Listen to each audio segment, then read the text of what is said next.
Well, I'm going to start today with just a review of rectilinear motion, which is the fact that velocity is equal to the derivative of the position function. And let me make that velocity at time t. Usually we call the position function s, so I'm going to go ahead and say v of t is s primed, and then acceleration is the derivative of velocity. When we have a positive velocity, it means we're moving in a positive direction, which is either to the right or up.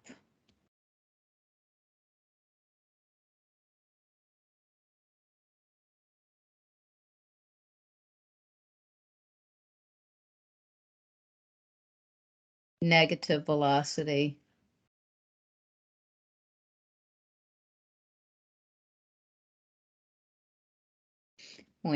means we are moving either down or to the left.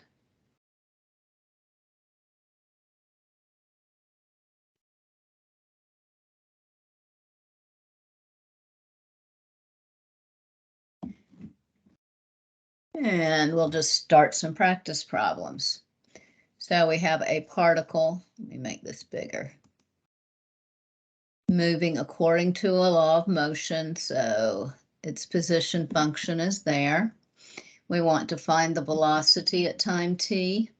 When is the particle at rest? When is it moving in the positive direction, negative direction? Find the total distance traveled during the first 6 seconds, and when is it speeding up and slowing down? Now we'll start with the easiest question, finding the velocity at time t. And that's do you have the did that email out by chance? Yeah, I emailed it this morning. Okay, let me grab it. Okay. All right. That way I can read it, because it's like when it streams, it's blurry. Yeah.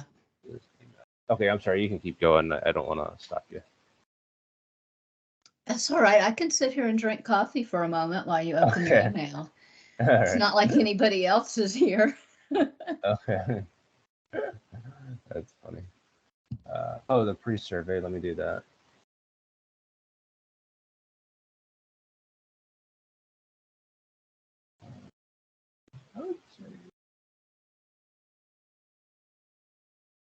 Funeral.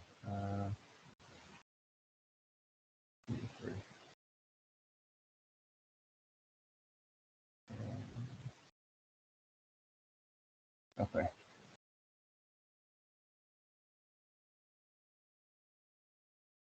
And I'm just taking the derivative. You've been doing that so long, you know how to take the derivative. Exponent falls down, subtract 1 from the exponent.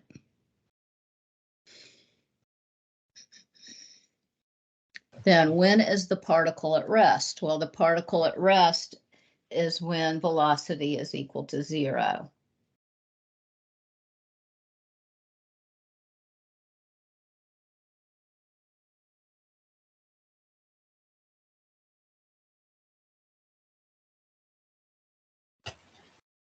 Now, first thing I would do is factor 3 out. That leaves me with 6t plus 5 is equal to 0. And that would be t minus 5 and t minus 1 is equal to 0.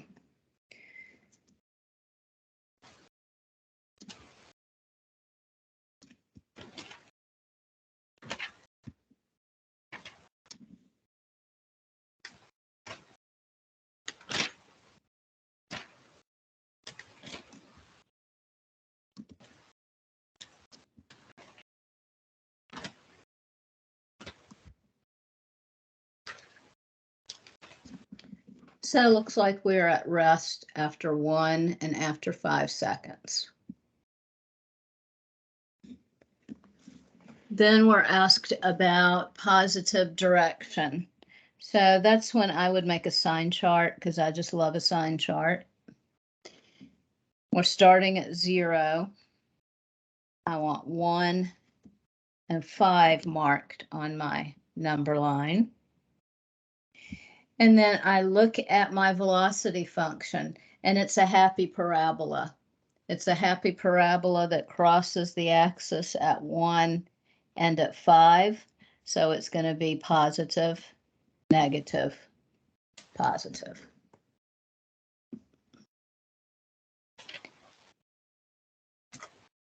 So that means we are traveling in the positive direction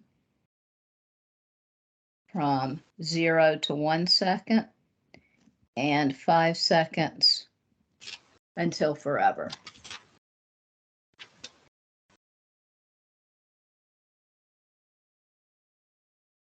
So far, so good? Yeah, I was just looking through my notes because I think we had done. I'm trying to find where I had written like the position, and then the derivative of that is velocity, and the derivative of that is acceleration. Like, do you remember what section it was by chance? It was in chapter 3. Okay, that's where I am right now. Yeah. Oh, here we go. 3.7. Cool. Okay. All right. So I just wanted to write down because I had forgotten. I'll write a different color. So it's when velocity equals 0, that's when it's at rest. Correct. At rest, velocity equals 0. And then speeding up and slowing down is when it has a positive / negative. Oh, that would be the slope of the position. Is that what that's saying? Yeah, so we haven't gotten there yet. Okay. Yeah, we're going to need the second derivative in order to figure out the slowing down and speeding up part. Oh, okay. We can go ahead and answer that question since we have our number line sitting right here. I'll go ahead and take the second derivative there and find acceleration. So the derivative of the velocity function would give me 6t minus 18. That's equal to 0, and 6t is equal to 18. So when t is equal to 3, so I'm going to just put a 3 here, negative, negative. I'll extend these lines, make a row for velocity and a row for acceleration. Now acceleration is 6t minus 18, so that's a line with positive slope that crosses the axis here at 3. So I know it's going to be minus, minus, plus, plus. Or you could put in a test point. If you plug 1 in, you get 6 minus 18, which is a negative thing. If you plug 5 in, you get 30 minus 18, which is a positive thing. Is that the concavity of it then? Is that correct? It is the concavity. Very good. Okay. All right. So if we were just talking about graphing curves, this would be increasing concave down, decreasing concave down, decreasing concave up, and increasing concave up. But since we're talking about acceleration and velocity, this means we're moving in a positive direction and slowing down. This one, we're moving in a negative direction and speeding up because the signs are the same. Oh, right. Oh, that's right. I have my chart here. That's right. Here we are moving in a negative direction and slowing down. And here we're moving in a positive direction and speeding up. So your velocity is how fast you're walking. The acceleration is how your dog is pulling you when you're taking him for a walk. So you're pulling in the positive direction, but your dog wants to go in the negative direction.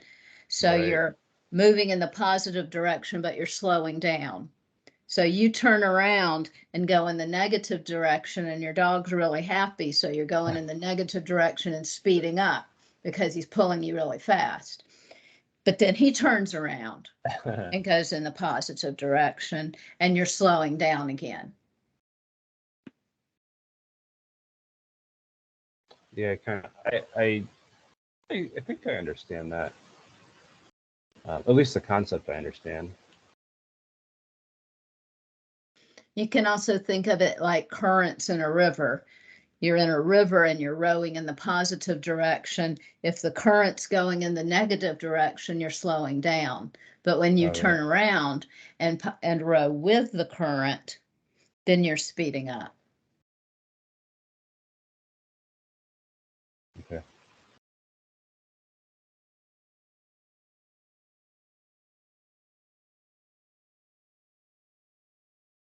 So if your velocity and acceleration are both positive or negative, that's when your speed would be increasing in that direction. Correct. Okay.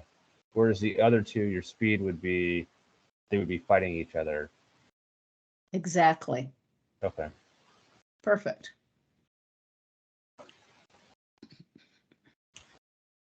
And that's what it means by speeding up or slowing down, I guess.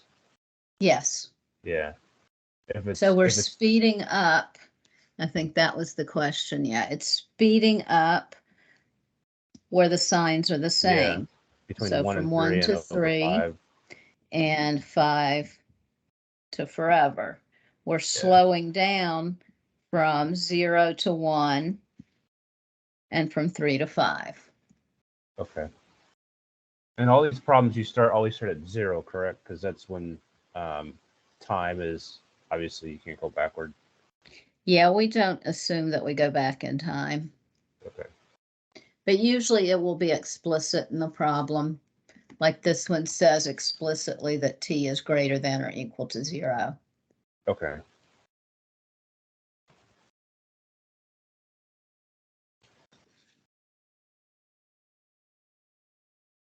Now, part D, we wanted to find the total distance traveled during the first 6 seconds.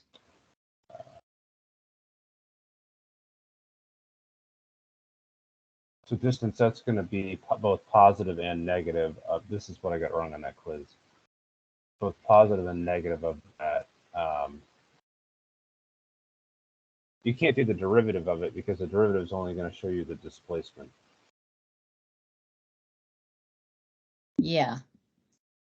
Well, what we have to do is we have to look back at our sign chart and see when we're moving in the positive and negative direction. So we find the distance traveled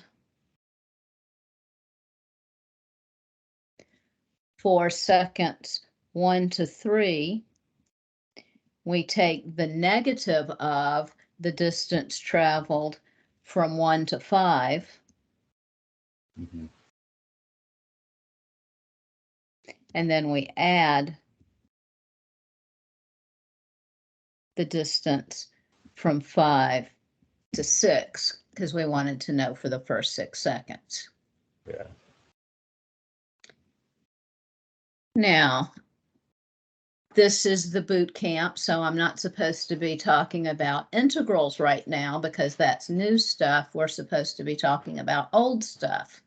So when we did this back in chapter 3, what we would do is find the location after 1 second. So I'm just going to plug in f of 1 minus f of 0, which would give me that distance over the first second.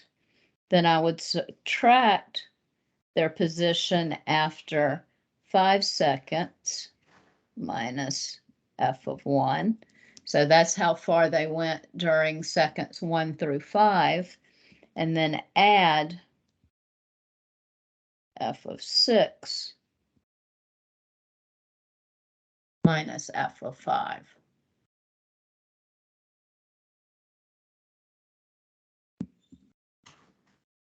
That was how we did it back in chapter 3. But think about what that means. We took the antiderivative of the velocity function. This is really the integral from 0 to 1 minus the integral from 1 to 5. Yeah. Plus the integral from 5 to 6.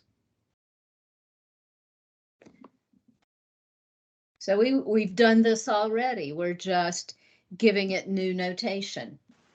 I see. And I don't think you need to see me do all that arithmetic. It's written down here on the sheet. Yeah. No, It traveled 46 feet. Yeah, I'm pretty comfortable with, well, I'm not comfortable with doing it, but that's where I make mistakes. But I understand what's going on. Well, I mean, my biggest advice is to use your table function. Don't try to plug it in over and over again. Yeah, I remember that when I was doing the integral problems last night. I don't know how it came up, but I was using that all the time. It's very, oh yeah, when I was evaluating the integrals, that's right. Yeah. Yeah. Okay, so that was number 1.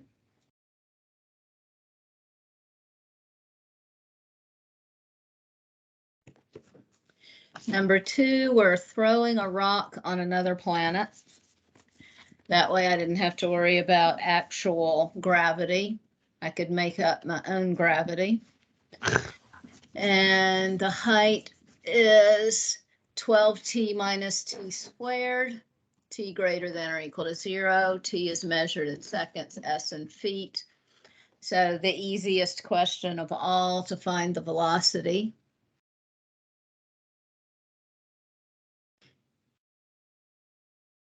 That's just the derivative, which would be 12 minus 2t. Nice and easy.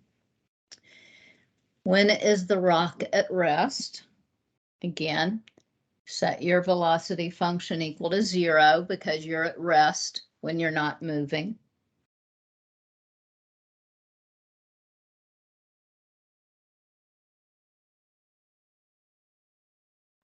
So after 6 seconds.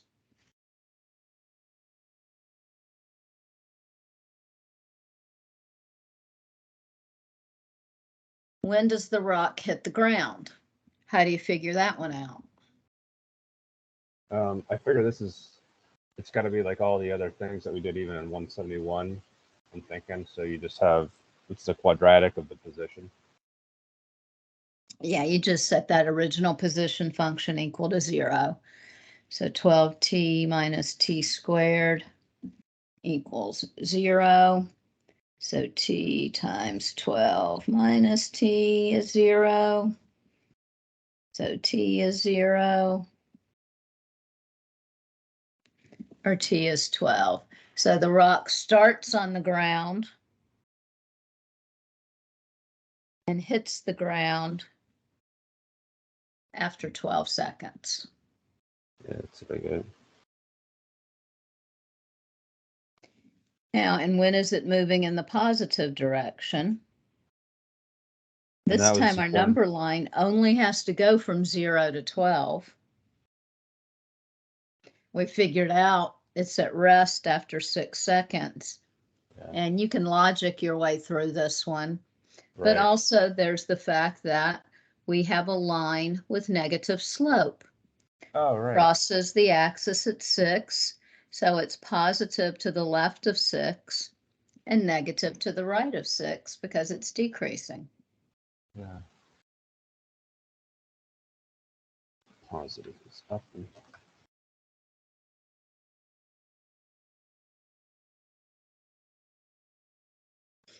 Now, if you needed to know speeding up or slowing down, you could go ahead and look at your acceleration function.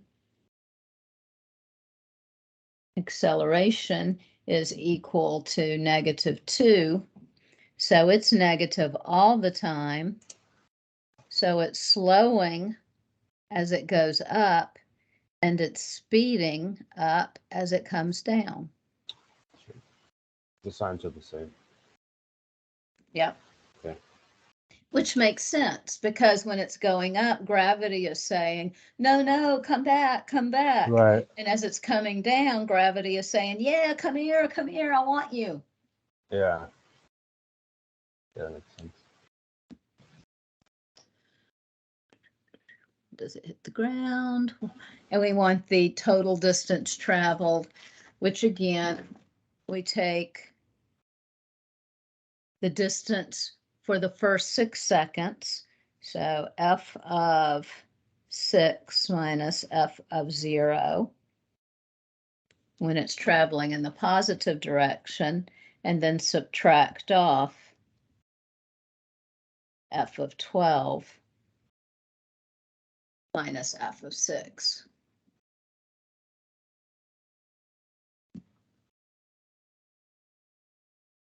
Now, am I misunderstanding this, or this is all positive, right?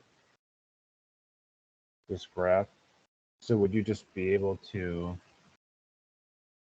put in the position function, in theory, put in f of 12, and that should give you minus f of 0, which would be at 0, I would assume. Oh, no, it's not. No. Yeah. Oh, yeah, it would No. be, right? Because we're moving up and then we're moving back down. It's just like with our integrals, we would take the integral from 0 to 6 of my velocity, where the velocity function is positive, because my velocity function looks like that. Okay.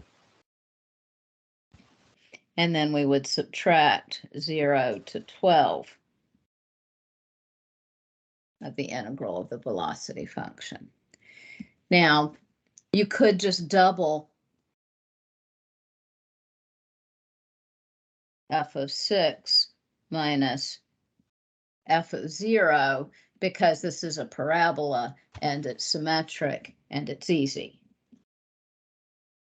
So you could just do 2 times 12 times 6 minus 6 squared, and then f of 0 is equal to 0.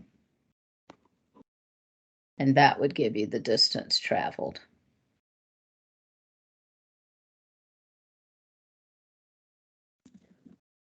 Why am I not understanding that? If so, the position, when it says the height after this, that's really the position function. Is that right? Yes. Okay. So let me graph it.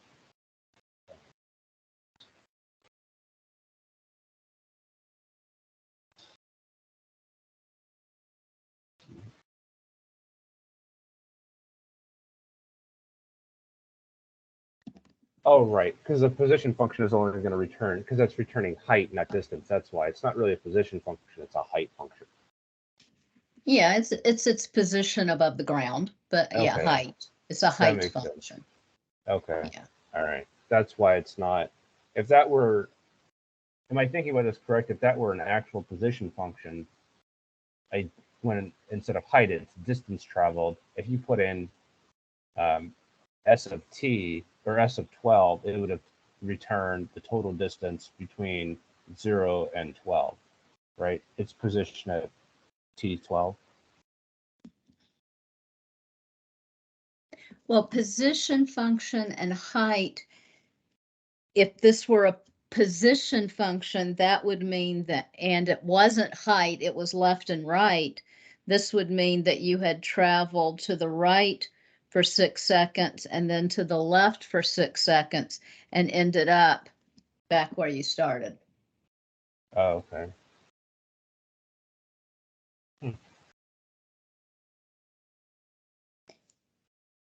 as a height function, even though it's moving like it makes a big arc, it's not really going in a big arc. It's really just going up Up and and down, coming right? down. Yeah. Because this is time. It doesn't represent forward Distance, motion and upward right? motion. That's why. Okay, that's why. Because when it says distance traveled, it means how far off did it go down and how far down did it go down Yeah. combined. Okay. All right. Yeah, that makes sense. Yeah, it's how many units of distance has it traveled altogether.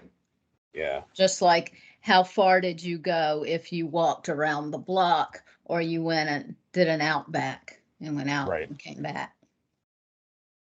Well, your displacement is 0, but you got lots of steps. Yeah. And the last question there is really a 171 question. When is the rock 12 feet above the ground on its way up? So you would do 12t minus t squared is equal to 20. I would bring everybody over to the right-hand side and get t squared minus 12t plus 20 is equal to 0. So minus 2 and minus 10. So after 2 seconds, it's on the way up. And after 10 seconds, it's on the way down.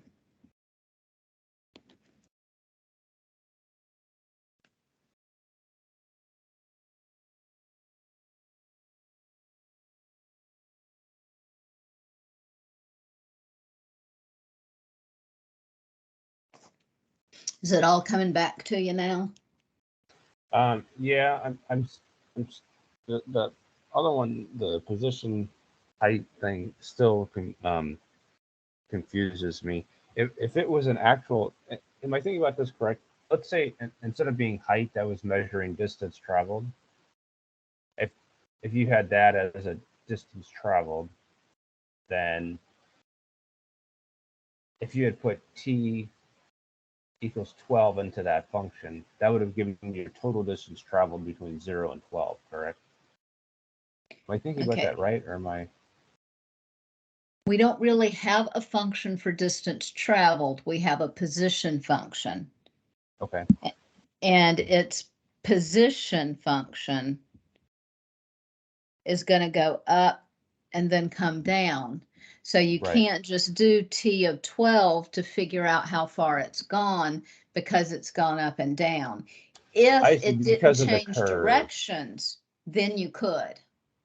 Uh, If you shot your rock up with such force that it never started to come down, then your position function and your distance traveled would be the same thing because it never changes direction. oh, what am I thinking? If you put like in a quadratic, if you put that 12 in, it would give you 0. Yeah. Yeah. What am I thinking? Okay. All right. Never mind. We can move on. Okay. Yeah. Yeah. I know it's all confusing because we see that and we think, well, that's how the ball's going. It's just going up and Right. coming down in that perfect little arc like that. And no, it's not really, because the X axis is giving you the time and it's just Right. telling you how high above the ground is it after that many seconds. Yeah. Okay, next was looking at some graphs of velocity functions and just remembering what they mean. So this is kind of to help you with that problem that you missed on the quiz the other day where you forgot to subtract. Mm-hmm. So t is measured in seconds. When is the velocity of each particle positive? Well, velocity is positive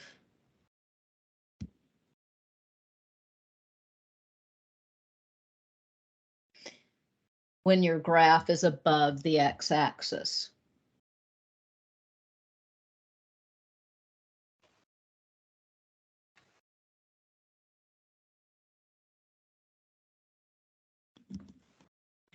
So A there is positive, moving in the positive direction from 2 seconds until 8 seconds.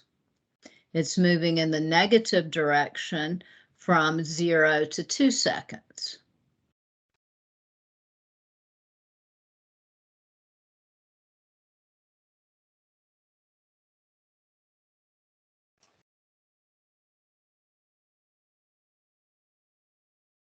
We're speeding up when we're moving in the positive direction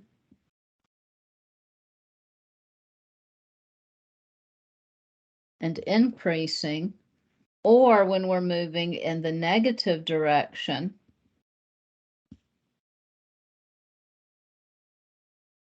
and the function, the velocity function, is decreasing. So from 0 to 2 seconds, we're moving in the pot, we're increasing, but we are negative, so we are slowing down.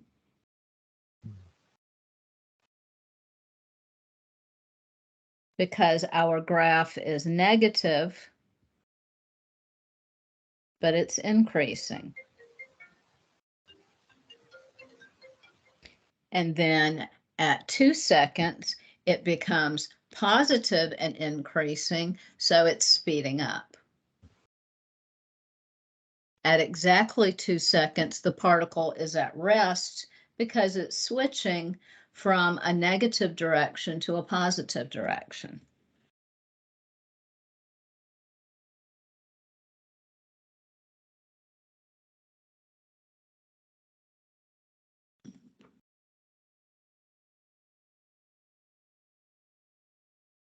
So far, so good? Yeah, because the position function of this would be a quadratic, right? Just the squared. Yeah. And then you take the derivative of that and make it a linear, and then you take the derivative of that, and that's going to have a slope of like 2, or I mean, you can figure it out. But yeah. You take the derivative of this line, it would have a slope of 0. Yeah, like if you had like the acceleration equation would just be like a 2. Yeah, exactly. Yeah. Actually, for this one, it would be 1 because the slope is 1. That's what I was getting at, yeah. Yeah, it would just be a flat line at 1. You are correct.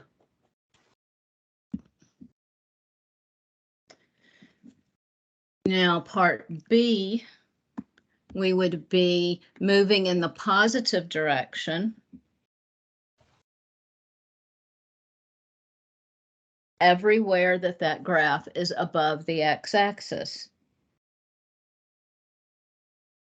So we're moving in the positive direction from 0 to 5 seconds. We are speeding up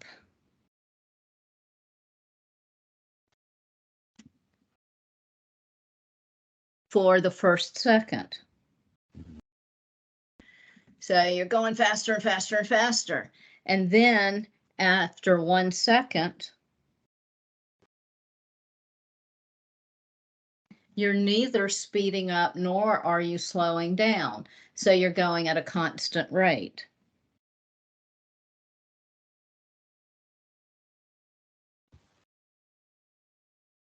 So you've put it on cruise control. Then you're still moving in the positive direction, but you're slowing down.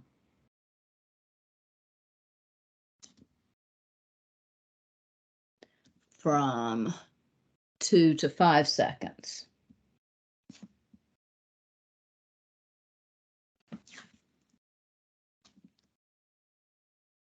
From 5 to 8 seconds, you're moving in the negative direction.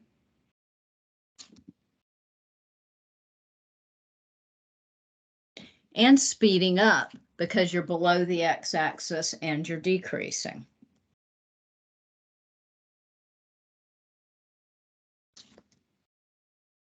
So you're running down a hill. You're going down and you're speeding up. But then you get to the bottom of the hill and you're still moving in the negative direction,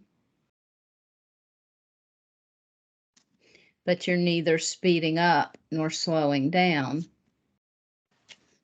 You're at a constant rate from 8 to 10 seconds.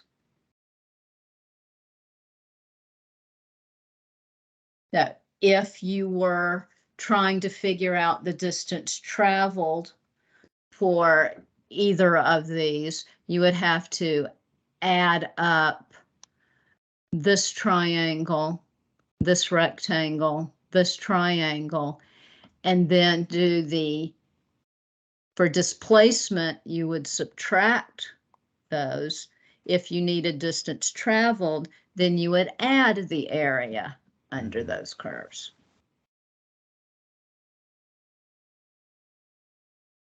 Makes sense? Yeah. Okay. And these are the same thing. We are moving in a positive direction, but we're slowing down. We're moving in a negative direction and we're speeding up. We're moving in a negative direction and slowing down. And you can see that it works with the concavity too. We are decreasing concave down. We are decreasing concave up. We are increasing concave up. So concavity and acceleration kind of go together. Yeah, I mean, that makes sense because it's the concavity is the second derivative, and that's what acceleration is. Exactly. Yeah. Yeah. That's why we can use a sign chart to graph a function, and we use a sign chart to describe our motion speeding up and slowing down. So I always kind of think of it as I'm on this mountain, I'm going down, I'm speeding up, then I come to a stop and I start increasing. Increasing at an increasing rate and decreasing at a decreasing rate. Feeling pretty good about velocity, acceleration, and position function? I feel good when I do like a bunch in a row. Yeah. Yeah.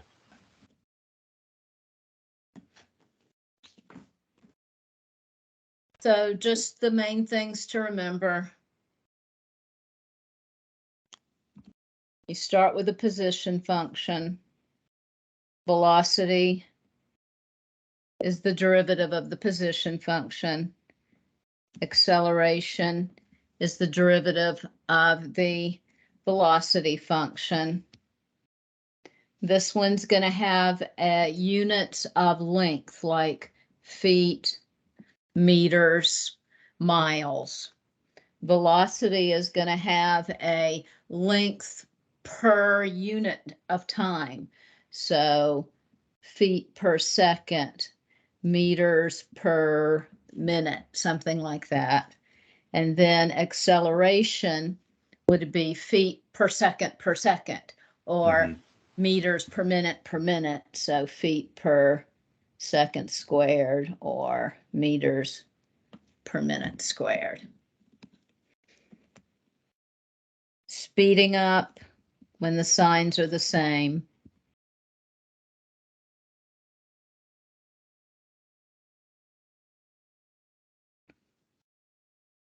Slowing down when they're opposite.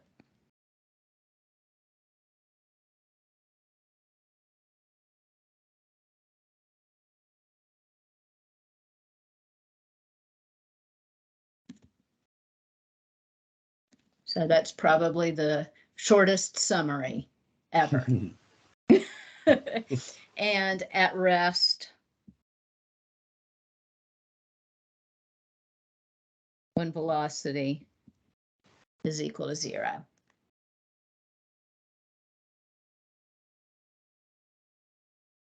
So hopefully that will help with the distance traveled problems on test 4. If not, it's going to come back to you on the final exam. Okay. I'll close that one. And then we'll look at some chain rule review. Because the more you practice the chain rule, the easier it is to recognize those inside and outside functions when you're doing U substitution. I did, so on the web assignments, we had about 20 of them to do. Yeah. And I got all of them except one, which I wasn't sure if you could talk about on this or not. I don't know if you're allowed to do that. But I felt not comfortable, but I'm like, okay, this is getting a little too easy. And then I was watching some videos last night where they did multiple substitutions. Yeah. Is that something we're going to be dealing with in this class?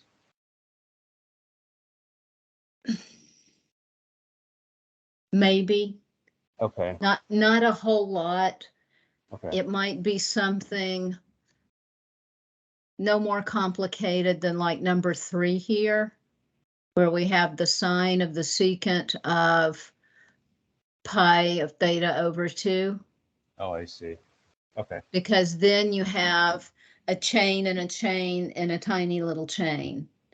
So that would be a U sub inside of a little U sub. Okay, well, that'll be a good one to do then. Okay. So something like number 1. Your outside function is E. Your inside function, actually this one has 2 substitutions too, because we have e to the square root of x squared plus 2. So first thing you would do is just write down e to the x square root of x squared plus 2, because your outsideest function is e. Then you start looking at the first inside function, which is the square root. So 1/2 falls down. Subtract 1 from the exponent. And then we have the derivative of that inside function, which would be 2x. Now, if this were an integral, you would see something that looked like e to the square root of x squared plus 2 over x times the square root of x squared plus 2.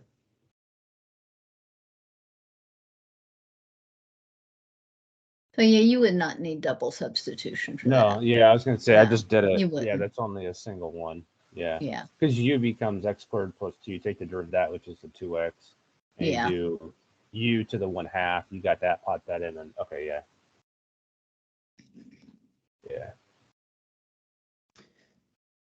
So let's look at number 2. We have g of t is equal to inverse sine of t over 4. So your outside function is inverse sine. So 1 over square root of 1 minus whatever is inside of your arc sine function squared, and then times the derivative of the inside function would just be 1/4. So again, if this were a integral, you'd see something like 1 over 4 times the square root of t squared over 16. And your initial reaction would be, oh, I want u to be equal to that thing that's inside the radical. But then when you try to do your u substituting, no magic, So you have to go back and try again.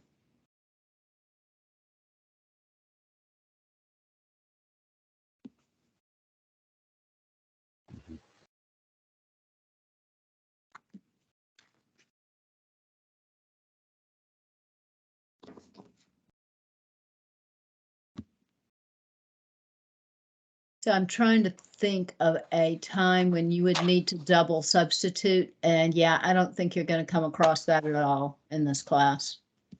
Okay. Yeah. The web assigns did not have any that we Yeah. did.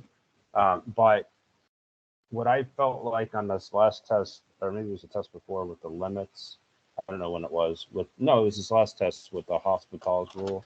Is it went from like, I could do it when we were doing like the web assigns and the lab work and stuff like that. But then the tests seemed to like go from like 0 to 60, and like it made this like huge long equation. I got lost in it. So that's what I was worried about with this is. Yeah, you're not. When you have double is when you're having to use more than one method of integration. You're not going to come against that. Okay. Yeah, you're going to be fine. Okay. Okay, so let's do this derivative. So we have sine as our outside function. So we would do cosine of secant of pi times theta over 2 times the derivative of secant would be secant of pi theta over 2 tangent of pi theta over 2, and then times pi over 2. So this is kind of like one that you had on your lab, where you had a trig function of another trig function. You would let u be equal to that inside function. Okay.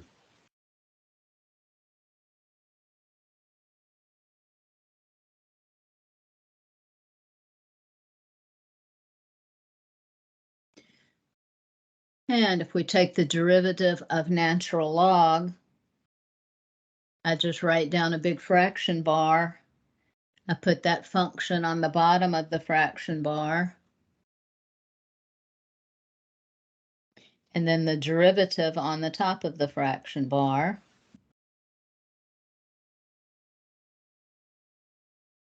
Yeah, that one was pretty straightforward. Yeah. So the lesson to remember here is if you see something that you need to integrate and it looks like a polynomial over a polynomial, check and see, is the degree of the numerator one less than the degree of the denominator? If it is, and since this would be like on a test, you can feel pretty confident that you're going to be able to get a multiple of that numerator to be the derivative of the denominator. Okay. They're going to build it like that. Yeah, they're going to be contrived so that it works, because otherwise it would just be mean. Right. Otherwise, it's something you need Calc 2 to be able to take the integral of. Okay, next one. H primed of z. So derivative of cosine is negative sine. Now we have square root of z plus 3, then times the derivative of the inside function, which would be half of z plus 3 to the minus 1/2. So when you see something that has a function of a square root, but then the square root appears again on the bottom, just know that it's going to be okay, because if you let your inside function be equal to that square root function, the derivative is going to be that square root function that's living down below the fraction bar. Oh, yeah. It looks intimidating, but It's not. It's exactly what you need. In this case, the u would be square root of, or z plus 12, right? And then you would take the derivative of with the u squared, or u to the 1/2, and that would drop down, and that would give you a dx times z plus 2 to the negative 1/2, which would equal, I think that's how it would work. Yeah. Yep. Yeah, and then you could just see that that whole du would replace both the bottom and the dx. That wipes that out, and you just do sine of, yeah. Yep. Yeah. Yep. It would be perfect. Yeah. But when students see that as an integral, it's intimidating because it's got so many functions there in it. Yeah.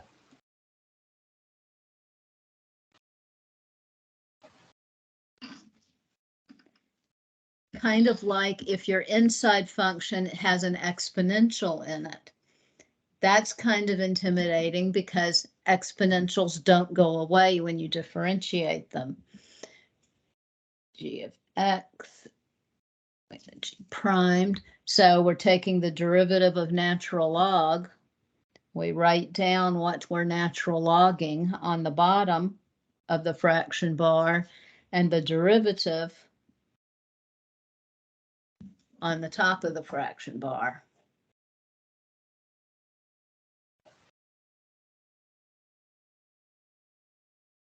So it's another one where you just have to take a leap of faith and say, okay, I'm going to let my u be equal to what's living below the fraction bar.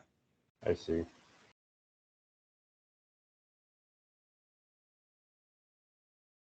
Yeah, I mean that makes sense, because you know you know how that would run, because that's the only way to get that. Yeah. So anytime you see a function on top of a function, you can think, well, maybe I can just let my u be equal to what's on the bottom, and the derivative will be what's living on top. I see. The capital G primed of y. I have arctan of 5y squared. So I do 1 plus what I'm arctanning, so 5y squared squared, and then the derivative of 5y squared would be 10y. And again, if it were an integration problem, it would look like that. And we remind ourselves that any even exponent is a perfect square.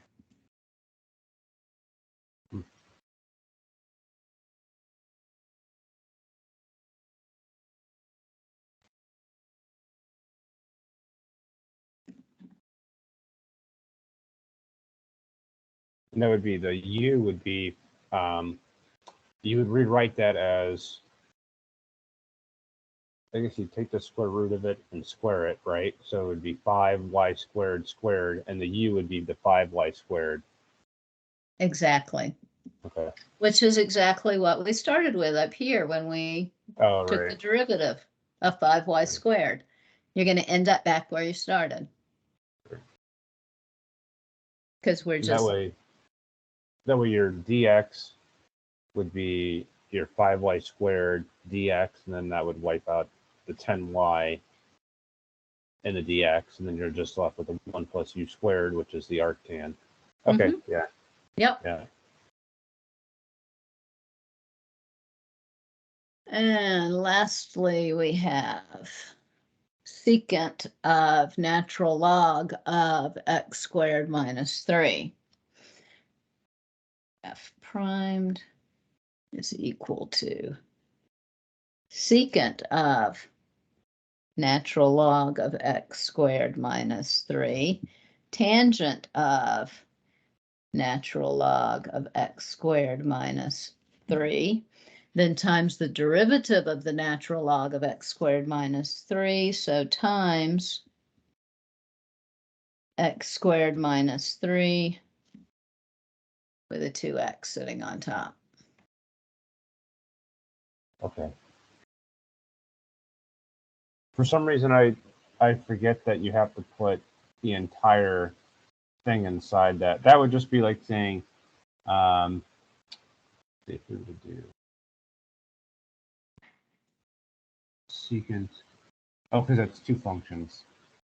Secant of something of x, and it's the secant tangent something of x times the. Okay, yeah, I got it.